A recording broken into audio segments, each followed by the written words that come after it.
Tarif ou pas tarif? C'est la question que tout le monde se pose. Si on se fie à la Maison-Blanche, c'est demain que va entrer en vigueur la surtaxe de 25 sur les importations canadiennes. Donald Trump semble persister dans sa menace. Il explique ses tarifs par l'important déficit commercial qu'ont les États-Unis avec le Canada.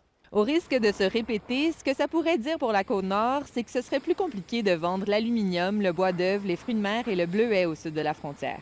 À ce sujet, François Legault était de passage à cette île hier. Il a rencontré les travailleurs d'Alouette. Il a rappelé que l'aluminium québécois était indispensable pour les Américains. Les dirigeants de l'entreprise se sont aussi montrés confiants. Ils ont fait savoir que la demande mondiale reste forte pour l'aluminium et que les marchés européens et asiatiques allaient être explorés. On s'en va en Mingani où on apprend qu'Hydro-Québec va ouvrir partiellement l'évacuateur de crue du barrage de Romaine 3 dans les prochains jours. Hydro-Québec justifie cette opération pour maintenir le débit écologique de la rivière Romaine.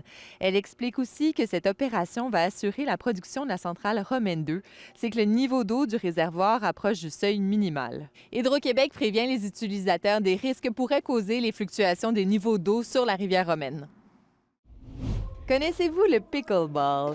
C'est un sport en vogue sur la Côte-Nord. En fait, il est si populaire qu'il cause des cassettes logistiques à cette île.